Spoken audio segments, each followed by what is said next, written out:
Hello दोस्तों, नमस्कार। फिर से स्वागत करता हूं मैं एक बार आप सभी का मेरे इस यूट्यूब चैनल पे। ठीक है ना। तो हम सब पढ़ रहे थे स्टीमेट के बारे में, ठीक है, जिसका हमने बेसिक इंट्रोडक्शन एक इसके पहले वाले लेक्चर में कर चुके हैं, ठीक है ना। और हम सब आज देखेंगे कि हमने पहले लेक्चर में क्या क्या पढ़ा था और क्या क्या छूटा है जिनको हमें पढ़ना है, ठीक है ना। तो चलिए शुरू करते हैं इस वीडियो को। ठीक, तो सबसे पहले जो बात आती थी, हमारे जो सब्जेक्ट का नाम था वो क्या था आपका, एस्टीमेट, कॉस्टिंग एंड वैल्यूएशन, मतलब कि आकलन, ठीक है, लागत और मूल्यांकन क्या है, ये हमारे सब्जेक्ट का नाम था। ठीक है, तो इसमें मैंने जो पहला भाग शुरू किया था वो था आपका वैल्यूएशन, आकलन के बारे में। ये एस्टीमेट के बारे में हम सबने शुरू किया था पढ़ने का। ठीक है, एस्टीमेट का मतलब है आकलन। आकलन के बारे में मैंने यह बताया था आपको कि आकलन एक गणना होती है, कौन सी, अनुमानित गणना होती है, जो किसी भी निर्माण कार्य को कराए जाने से पूर्व की जाती है, ताकि हम यह ज्ञात कर सके जो हम निर्माण कार्य करने जा रहे हैं या कराने वाले हैं उसमें लागत कितनी आने वाली है। ठीक, फिर अगला जो बात आता है कि ये जो हमने आकलन किया है इसके उद्देश्य क्या क्या है। ठीक है, मतलब कि जो आप निर्माण कार्य प्रारंभ होने से पहले आकलन करना है, गणनाएं करना है, ठीक है ना, उससे हमें क्या क्या लाभ हो सकते हैं और उसके उद्देश्य क्या क्या है। ठीक है, यदि आप क्या करते हैं, आपने पहले कर लिया आकलन निर्माण कार्य से पहले, ठीक है, तो उसमें हमें जो लाभ होने वाले हैं और जो उद्देश्य, मतलब जिन बातों को हम समझ के हम इस आकलन को कर रहे हैं, वह हमारा कुछ इस प्रकार से। ठीक है, सबसे पहले है आपका परिव्यय, ठीक है ना, मतलब जो आप पैसा खर्च करने वाले, ठीक है, जो जिस तरीके से आपका पैसा खर्च होने वाला है वह किन किन तरीकों से या किन किन भागों में बंटने वाला, ठीक है, उन सभी की जानकारी हम आकलन के अंतर्गत करते हैं। ठीक है, और आपका ये दूसरा आपका जो है ये है आपका सामग्री, श्रमिक एवं समय। ठीक है, मतलब आपका जो ये क्या है, सामग्री, ठीक है, आपके निर्माण कार्य में कितनी मात्रा में सामग्री लगेगी, कितने श्रमिकों की आवश्यकता होगी और निर्माण कार्य को पूरा होने में कितना समय लगेगा। ठीक है, ये आपका इन सभी को जानना एक उद्देश्य आपका ये है। ठीक है, और अगर तीसरा उद्देश्य है विशिष्टियां, स्पेसिफिकेशन। इसमें क्या है कि आप कौन सा पदार्थ उपयोग कर रहे हैं, ठीक है, इसमें पदार्थों के बारे में बताया जाता है। ठीक है, वह पदार्थ कैसा है और उसकी गुणवत्ता क्या है, इनके बारे में जो बातें होती हैं, इन सभी के बातों को जानना ही आपका ये आपका तीसरा उद्देश्य है, विशिष्टियों के अंदर आ जाता है। ठीक, फिर हमारा चौथा उद्देश्य कार्य प्रगति। इसका मतलब यह है कि जो आप कार्य कर रहे हैं, ठीक है ना, वह कितनी रफ्तार से चल रहा है, कितनी तेजी से चल रहा है और कितना हुआ है। ठीक है, इन सबकी जानकारी होती है यह आपकी होती है कार्य प्रगति के अंतर्गत। ठीक है, मतलब इससे क्या है कि जो आप उद्देश्य बना रहे हैं या जो आप प्राकलन कर रहे हैं, ठीक है, इससे हम उस प्राकलन को देख के हम यह भी ज्ञात कर सकते हैं कि हमारा जो कार्य है वह कितने चरण तक कंप्लीट हो चुका है। ठीक, फिर आपका जो अगला आता है निविदाएं। निविदाओं का मतलब क्या है, जो मालिक है, ठीक है ना, मालिक और ठेकेदार, इन दोनों का एकदम सीधा संबंध नहीं होता। ठीक, मतलब आप कह सकते हैं कि प्रत्यक्ष संबंध नहीं होता, लेकिन जो मालिक होता है और जो इंजीनियर होता है, ठीक, मालिक वह होता है जो हकदार होता है किसका, उस परियोजना का। ठीक, और इंजीनियर क्या होता है, उस परियोजना का रिपोर्ट तैयार करता है। ठीक है, और जो ठेकेदार होता है वह परियोजना को सुचारू रूप से संचालित करता है। ठीक, फिर जो अगली बात आती है वह आपकी ये जो निविदाएं हैं, इसमें आता है कि इंजीनियर और ठेकेदार, इंजीनियर और ठेकेदार में प्रत्यक्ष संबंध होता है। ठीक है, इंजीनियर क्या करता है कि कार्य का पूरा आकलन देता है किसको, ठेकेदार को। ठीक है, और ठेकेदार क्या करता है, उसी प्रारूप के अनुसार कार्य को संचालित करता है। ठीक है, और इंजीनियर क्या करता है, समय समय पे जाके उस कार्य की परीक्षण करता है, यदि कोई त्रुटि पाई जाती है या कमियां पाई जाती हैं, ठीक है, तो वह ठेकेदार से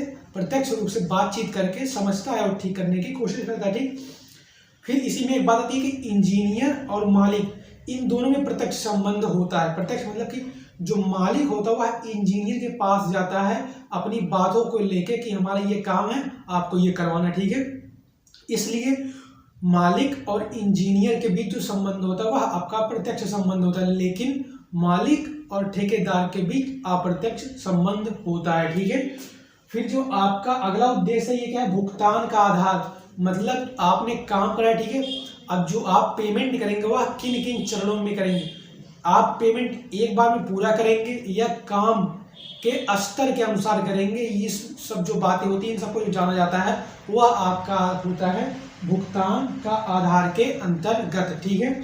फिर आपका जो सबसे लास्ट उद्देश्य आता है वह आपका आता है संपत्ति मूल्यांकन। इसमें क्या होता है कि आपने संपत्ति को बना दिया, ठीक है, मतलब कि आपकी जो परियोजना थी मालिक की, वह इंजीनियर और ठेकेदार दोनों ने मिलकर एकदम पूर्णतया कंप्लीट कर दी है, ठीक है। मतलब क्या है कि अब उसको योग्य, आप कह सकते हैं कि उपयोग करने योग्य बना दिया है, ठीक है।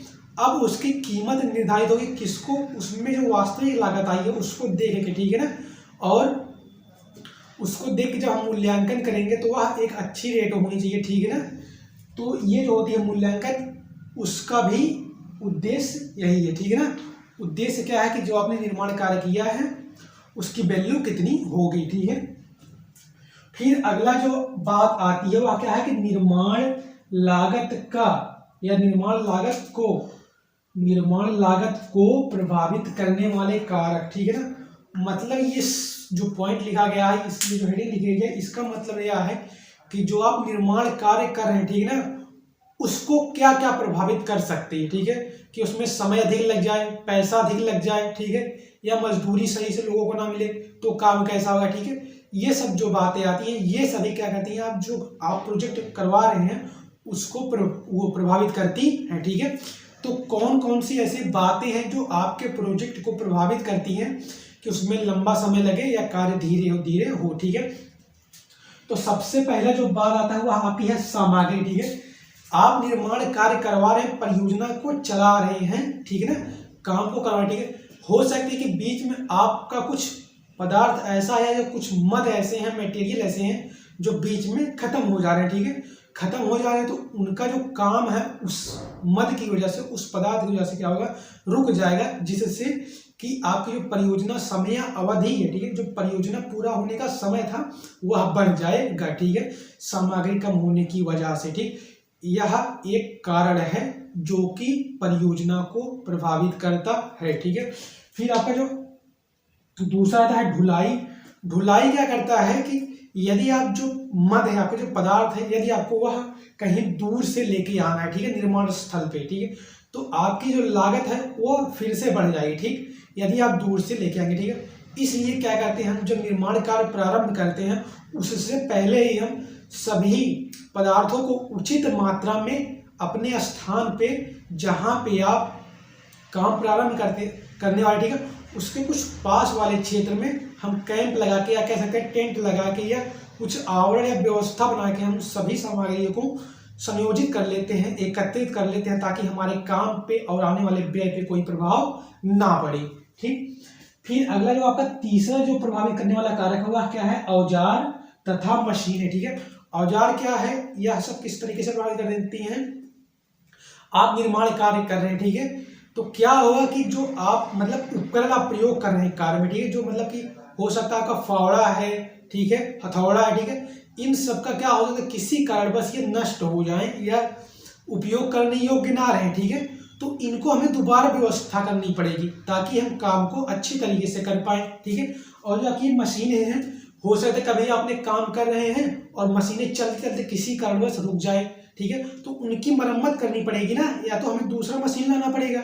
यदि हमें दूसरा मशीन लेके आना पड़ रहा है तो भी आपका व्यय बढ़ेगा, यदि उसकी मरम्मत करनी पड़ रही है तो भी आपका व्यय बढ़ेगा। तो ये दोनों भी आपकी व्यय को प्रभावित करेंगे, ठीक है। अब क्या है ये ऊपरी खर्च। ऊपरी खर्च क्या है, कभी कभी आपका जो निर्माण कार्य है वहां क्या करता है, ये जो आपका ये होता है क्या कहते हैं, ये ठेकेदार, ठीक है ना, ये आता है तो इसका कुछ अलग चार्ज लगता है। इंजीनियर आता है निरीक्षण करने के लिए तो उसका कुछ अलग चार्ज है, ठीक है। हो सकता है किसी मजदूर को कुछ भी समस्या हो गई, मतलब कि जैसे उसको चोट लगी कहीं पे या कुछ भी कट गया, फट गया, ठीक है, तो उसके लिए उसको मरम्मत की जरूरत पड़ेगी ना, तो वो सब जो खर्च आती है वह आपकी ऊपरी खर्च के अंतर्गत आता है, ठीक है। जिसमें क्या होता है, कोई मशीन खराब हो गई, कोई मजदूर बीमार हो गया, या कोई देखने आ रहा है, या कोई प्रोजेक्ट है जो मतलब कि किसी कारण से रुका हुआ है, मतलब जो आपका प्रोजेक्ट हुआ किसी कारण से, किसी पदार्थ की मात्रा की कमी के कारण से चल नहीं पा रहा है, तो ये सब जो होती है आपकी ऊपरी खर्च के अंतर्गत आती है, ठीक है। प्रबंधन मैनेजमेंट। प्रबंधन क्या होता है, आपका मैनेजमेंट होगा, मतलब कि आप जो कार्य है ना उसको किस तरीके से संचालित कर रहे हैं, यही तो होता है मैनेजमेंट। मतलब क्या मैनेजमेंट क्या काम करता है, जो आपका कार्य है ना उसको एकता के साथ सुचारू रूप से संचालित करता है और एक निश्चित समय के भीतर पूरा कराता है, यही होता है मैनेजमेंट का अर्थ, ठीक है ना।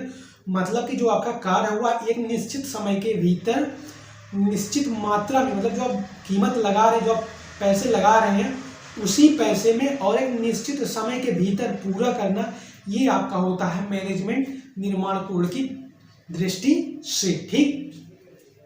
फिर आपका जो आता है अगला स्टेप हुआ क्या है, आकलन की आवश्यक डेटा, ठीक है। यदि आप कोई आकलन बना रहे हैं, ठीक है ना, कोई आप परियोजना का एस्टीमेट कर रहे हैं तो हमें क्या क्या चाहिए ताकि हम एकदम सटीक आकलन कर सके, ताकि हमारी जो व्यय है वह कम से कम रखी जा सके और गुणवत्ता को अच्छी से अच्छा किया जा सके, ठीक है।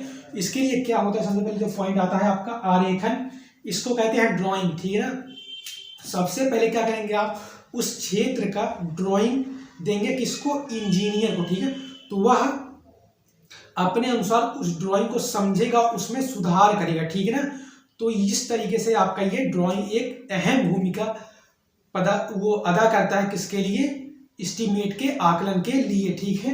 फिर ये जो आपका आता है दूसरा विशिष्टियां, मतलब विशिष्टियों के बारे में मैंने अभी आपको यहाँ पे बताया था कि विशिष्टियां क्या होती है, किसी एक पदार्थ के सारे गुण के बारे में, उसकी सामर्थ्य कितनी होगी, उसकी गुणवत्ता क्या होगी, वह कितने दिन तक चलेगा, उसकी मरम्मत कब करनी पड़ेगी, ठीक है।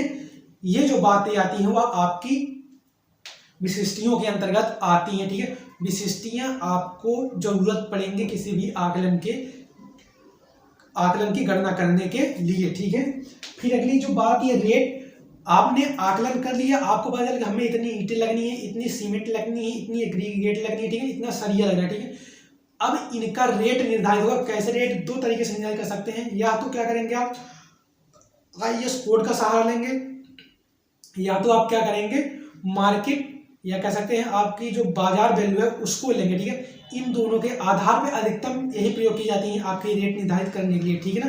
तो इस तरीके से हम रेट का निर्धारण करेंगे, ये आकलन करेंगे रेट का, ठीक है। फिर अगली जो आती है मापनी स्केल, सबसे ज्यादा जो महत्वपूर्ण भूमिका होती है वो आपकी स्केल की होती है। स्केल आपको पढ़ाया गया होगा, फर्स्ट सेमेस्टर में पढ़ाया गया होगा, आपके थर्ड सेमेस्टर में भी आया होगा, फोर्थ में भी आया होगा, फिफ्थ में भी आया होगा, सिक्स्थ में भी आया होगा। जब आप ड्राइंग बनाते हैं तो वहाँ पे स्केल आपको हर बार बताई जाती है, समझाई जाती है कि स्केल यदि आप इतने रेशियो की मानते हैं तो आपको ये फायदा होगा, आपकी ड्राइंग छोटी बनेगी, चार्ट शीट कम लगेगी और सारी दूरियों को छोटी ही क्षेत्र में दर्शा देंगे, ठीक है। तो इस तरीके से जो भूमिका अदा करता है, जो डेटा चाहिए या स्केल या भी एक आवश्यक डेटा के रूप में आपके एस्टीमेट में लागू होता है, सहयोग करता है, ठीक है। फिर जो आपकी अगली बात आती है वह आपका क्या है कि आकलन के प्रकार क्या क्या हैं। हम सब ने यहाँ तक पढ़ लिया था कि आकलन के प्रकार क्या क्या हैं। आकलन के मैंने आपको दो प्रकार मुख्य रूप से जो आपके प्रयुक्त होते हैं आकलन के, वो दो प्रकार के होते हैं। एक आपका था प्रारंभिक आकलन और जो दूसरा था आपका वो विस्तृत आकलन था। विस्तृत आकलन मतलब डिटेल्ड एस्टीमेट, और जो आपका प्रारंभिक आकलन था उसको कहते हैं आप प्रीलिमिनरी एस्टीमेट, ठीक है। प्रारंभिक आकलन, इसको जो आपका ये जो आपका प्रारंभिक आकलन है, ठीक है, ये जो आपका प्रारंभिक आकलन है इसको रफ आकलन भी कहते हैं। मैंने बताया था पहले इंट्रोडक्शन वाले लेक्चर में, जो ये प्रारंभिक आकलन होता है यह तब बनाते हैं जब आपको परियोजना प्राप्त होती है, ठीक है। इसमें सभी चीजों की मोटी मोटा या कह सकते हैं कि मात्रा में जो गणना डाली जाती है या जो मात्रा में आकलन किया जाता है वह आपकी एस्टीमेट के भाग एक प्रारंभिक आकलन के अंतर्गत की जाती है, ठीक है। तो इसमें क्या होता है कि मतलब कि आपका सीमेंट कितना लगेगा, सरिया कितना लगेगा, ईंटें कितनी लगेगी, निर्माण काल कितना लगेगा, मतलब कि इसमें मात्रा के बारे में बात होती है ना, कि 2 साल में आपका ये प्रोजेक्ट कंप्लीट होगा, 10 साल में कंप्लीट होगा या 15 साल में कंप्लीट होगा, हमें 20 बोरे सीमेंट चाहिए, 20 क्विंटल सरिया चाहिए, ईंट 50,000 पीस चाहिए। इस तरीके जो मोटी मोटा जो मात्रा की बात होती है वह आपकी एस्टीमेट प्रारंभिक आकलन के अंतर्गत होती है, ठीक है। और प्रारंभिक आकलन जो है वह हमारे कुछ इन 5 प्रकार से करते हैं, ठीक है। सबसे पहले जो है आपका इकाई या पट्टी दर आकलन, ठीक है ना। सबसे पहले जो है आपका इकाई या पट्टी दर आकलन, ठीक है। और दूसरा जो आपका है कुर्सी क्षेत्रफल दर आकलन, तीसरा है आपका घनीय दर आकलन, चौथा है आपका सामग्री श्रमिक के आधार पे आकलन, ठीक है। और फिर जो आपका पांचवा है वो है स्थूल दर अधिसंरचना आकलन। इन सब पे एक एक न्यूमेरिकल में आगे आने वाले लेक्चर में, ये जो लेक्चर है इस लेक्चर के बाद सभी मतलब जो आपके लेक्चर आने वाले लेक्चर, ठीक है, उनमें इन पांचों पे आधारित, ठीक है ना, जो जो आपके सवाल बनते हैं, ठीक है ना, और जो बेसिक सवाल है उन सवालों को हम सब आज समझेंगे, ठीक है। आज हम सब क्या करेंगे, इनके बारे में समझते हैं, ठीक है। तो सबसे पहले जो बात आपकी आती है प्रारंभिक आकलन के अंतर्गत, जो आपका पहला पॉइंट है वो क्या है आपका इकाई या पट्टी दर आकलन, ठीक है ना। इसमें मैंने आपको बताया था जो हमारी क्या होती है कि इसमें किसी एक पदार्थ की गणना करते हैं, ठीक है, और वह पदार्थ कितनी बार प्रयोग होने वाला है या कितनी बार लगने वाला है, ठीक है, उसकी जो गणना होती है उस एक की गणना से गुणा करा के हम क्या कर लेते हैं, उन सभी की मात्रा को ज्ञात कर लेते हैं, ठीक है। तो ये जो आपका आकलन होता है वह प्रारंभिक आकलन का इकाई दर आकलन या पट्टी दर आकलन होता है, ठीक है। इसमें क्या करते हैं, फिर से एक बार समझिए, इसमें क्या कर सकते हैं, किसी एक वस्तु की लंबाई, चौड़ाई, ऊंचाई सब कुछ ज्ञात करके उसमें जो एक की रेट है उससे गुणा करा देते हैं, ठीक है। तो हमें एक की वैल्यू वास्तव में पता चल जाती है, ठीक है। अब क्या करते हैं, हम पूरी कितनी चीजें इसी रूप में बनने वाली, ठीक है, उन सब में क्या करेंगे, हम एक ही रेट से, जो रेट हमें ये आपके IAS कोड से या मार्केट से या बाजार से मिलती है उससे गुणा करा देंगे, ठीक है। तो हमें उस प्रकार से जो सभी रेट आने वाले हैं वह सभी की रेट पता चल जाएगी, ठीक है। इकाई दर में हम गणना किस प्रकार से करते हैं, हो सकता हुआ प्रति बेड के आधार पे हो, प्रति रूम के आधार पे हो, प्रति सीट के आधार पे हो, या प्रति कह सकते हैं आपकी पर्सन के आधार पे हो, ठीक है। वह जो आकलन आपका होता है वह आपका होता है इकाई दर आकलन या पट्टी दर आकलन, ठीक है। फिर आपका आता है प्रारंभिक एस्टीमेट का पार्ट नंबर 2, जिसका नाम है आपका प्लिंथ एरिया मेथड। इसमें क्या होगा, जो आपका जो घर है ना, घर उसका एक रूम मान लीजिए आप ले लीजिए, ठीक है ना, और सभी तरीके से उसी के अनुसार रूम बने। हम क्या करते हैं, एक एरिया मतलब जो प्लिंथ आपका जो प्लिंथ वाला पूरा एरिया ना, उसका एरिया ज्ञात कर लेते हैं, उसकी लंबाई और चौड़ाई से। प्लिंथ एरिया का मतलब वह क्षेत्र होता है जो आपकी स्लैब से ना, जो ये जो ऊपर वाली छत होती थी, जो आपके ऊपर छत रखी है, ठीक है, उससे जितना एरिया ढका गया है, ठीक, सिर्फ वही क्षेत्र आपकी प्लिंथ एरिया के अंतर्गत आती है, ठीक है।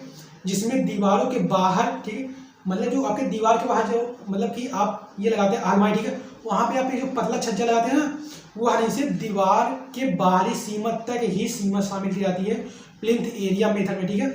और जो आप कभी आपने देखा होगा, जो आपकी छतें होती हैं वह दीवार से थोड़ी आगे बढ़ा दी जाती है, ठीक है, मतलब कि दीवार आपकी यहाँ खड़ी है, ठीक है, और जो ये आपकी ये होती है छत होती है, स्लैब होती है, या थोड़ी सी दीवार से आगे बढ़ी हुई, ठीक है, लेकिन हमें सिर्फ ये दूरी अंदर की ही दूरी ली जाती है, ठीक है ना, दीवार से दीवार बॉर्डर से कह सकते हैं आप, दीवार के बाहरी बॉर्डर से दीवार के पूरे अंदर तक की दूरी जो होती है वो प्लिंथ एरिया के अंतर्गत ली जाती है। हम एक रूम का प्लिंथ एरिया ज्ञात कर लेते हैं लंबाई और चौड़ाई की सहायता से, ठीक है। अब क्या करेंगे, हम उसमें एक रूम की जो दर होगी उससे गुणा करा देंगे, तो हमारी एक रूम की लागत आ जाएगी, आकलन आ जाएगी, ठीक है। अब हम कितने रूम बनाने वाले हैं उन सभी रूमों की संख्या और लागत का गुणा करा देंगे, तो हमें क्या होगा, हमें सभी रूमों की लागत पता चल जाएगी। इस प्रकार से हम कर लेते हैं एक मोटा आकलन प्रारंभिक आकलन के अंतर्गत, ठीक है।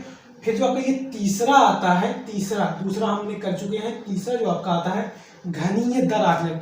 इसमें मान लीजिए एक रूम की बात होती है, या जो आयतन में जितनी भी चीजें हैं उनकी जो गणनाएं होती हैं, जो चीजें आपकी आयतन में आने हैं, ठीक है, हो सकता है आपका वो रूम हो, ठीक है, आपका जो ये दरवाजा आता है या भी आपके आयतन में गणना की जाती है, ठीक है, जो आपका बीम है, कॉलम, इन सब की जो गणना की जाती है वह आपके आयतन में की जाती है, ठीक है। तो इन सब की जो गणनाएं होती हैं, हम इनकी लंबाई पता करते हैं, चौड़ाई पता करते हैं और ऊंचाई पता करते हैं, ठीक है।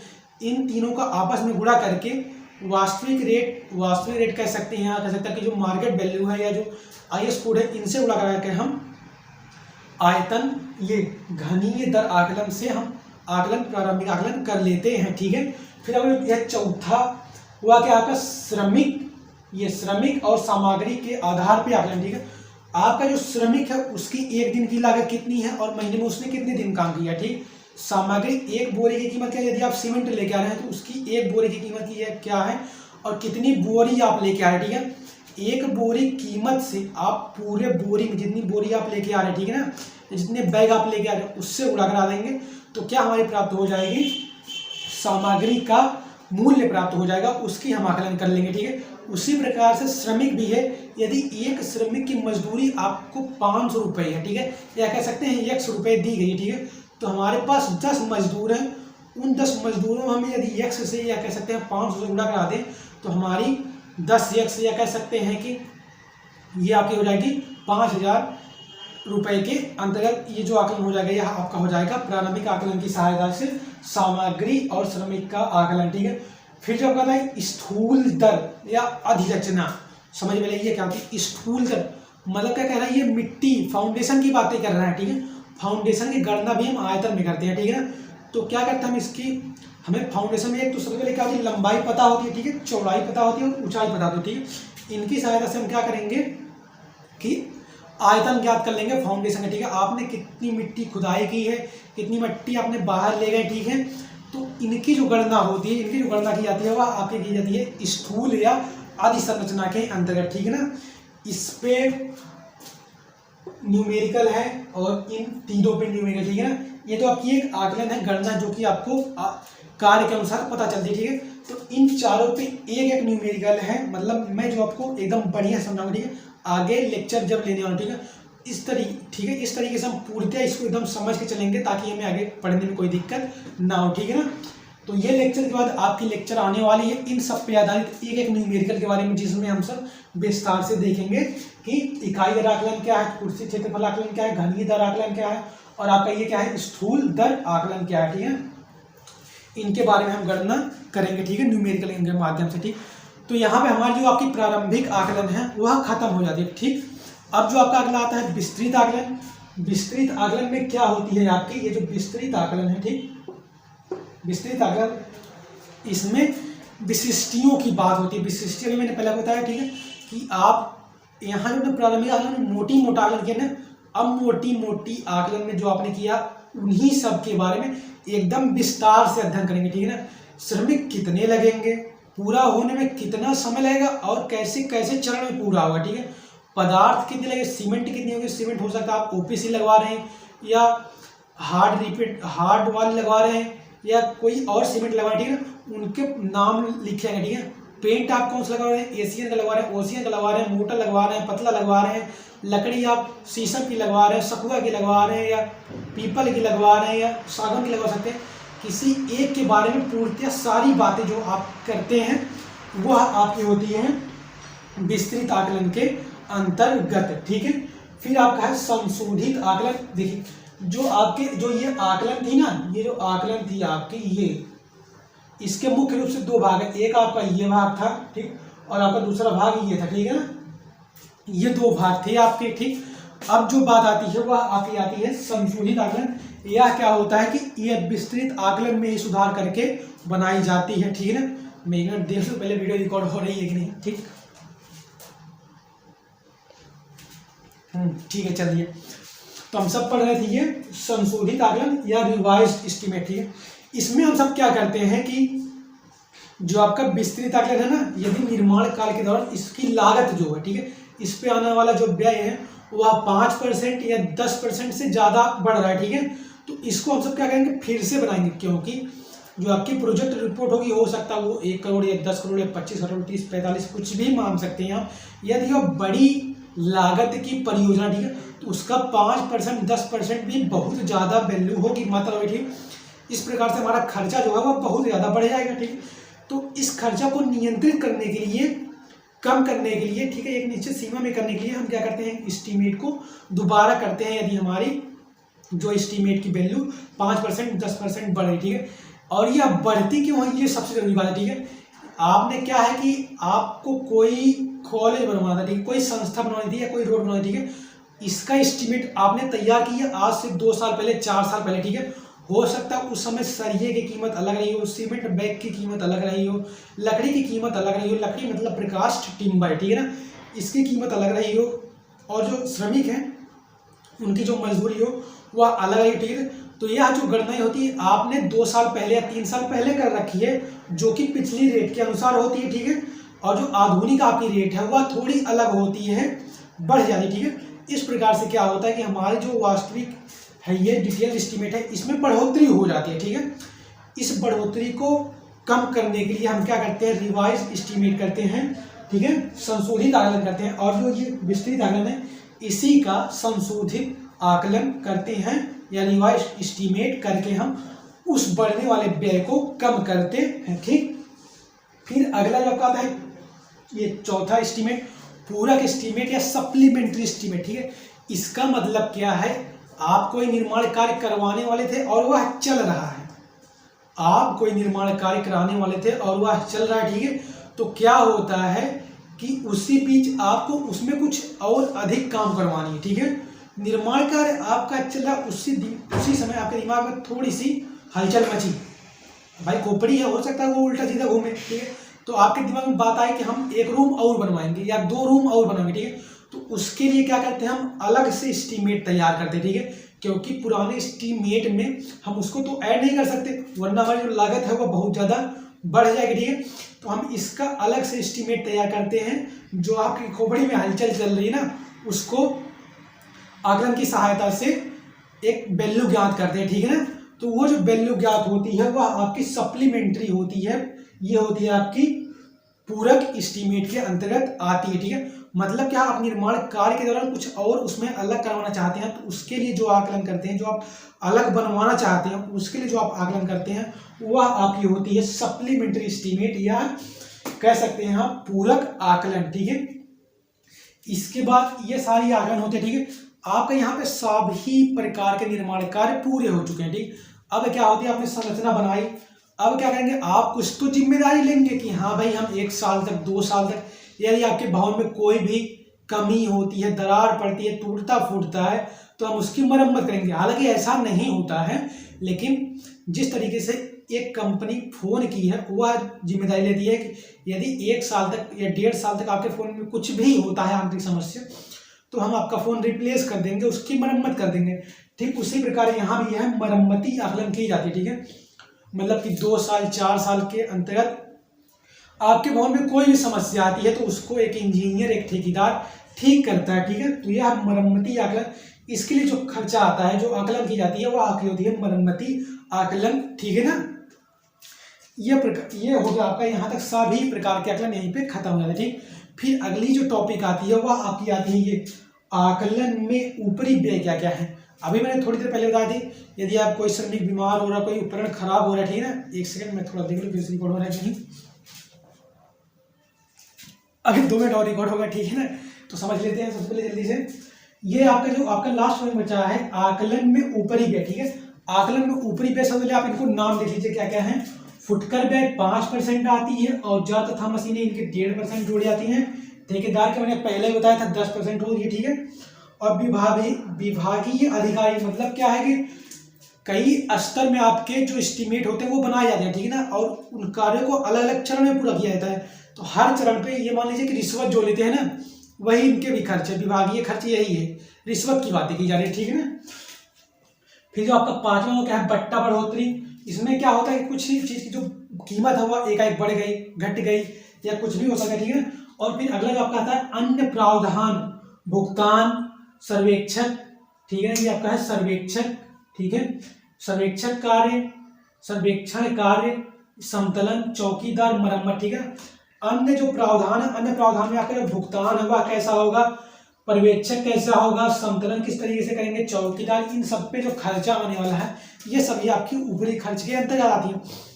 ऊपरी खर्च में सिर्फ आपको इतना कहना है, निर्माण कार्य के दौरान, ठीक है, कभी आपके साइट पे इंजीनियर आ रहा है, ठेकेदार आ रहा है या कोई अन्य सर्वेक्षक या जांच करने वाला अधिकारी आ रहा है, ठीक है ना। तो इन सब पे कुछ ना कुछ तो खर्चा होगा, उसको पानी पिलाएंगे, चाय पिलाएंगे, वह आएगा देखने, तो आप डीजल पेट्रोल तो खर्चा करेगा, अपना समय खर्चा करेगा, उसका तो पैसा लेगा ही वो ना। तो इस तरीके से जो खर्ची आती है आपकी ऊपरी व्यय के अंतर्गत आती है, ठीक है। ये ऊपरी व्यय अभी आपको कुछ ध्यान से या अभी पढ़ने की बातें तो है ये, लेकिन ये जो होती है, जो ऊपरी व्यय होती है, ये आपको सारी आगे आने वाले सवालों में दी रहेंगी, ठीक है ना। वहां से आपको ये बातें याद हो जाएंगी और समझ के हम पढ़ेंगे भी, ठीक है ना। तो ये था आपके एस्टीमेट के पूरे चैप्टर, जो आपका पहला चैप्टर, वो पहले चैप्टर का पूरा ओवरव्यू इतना ही, ठीक है ना, इतना ही था। अब आप ये बताएंगे कि ये वीडियो आपको कैसी लगी। यदि आपको अच्छी लगी तो आप वीडियो को लाइक करेंगे, चैनल को सब्सक्राइब करेंगे और ज़्यादा से ज़्यादा लोगों तक पहुंचाएंगे, ठीक है ना। तो आज के लिए सिर्फ इतना ही। यदि आपको वीडियो पसंद आई तो लाइक करें। धन्यवाद।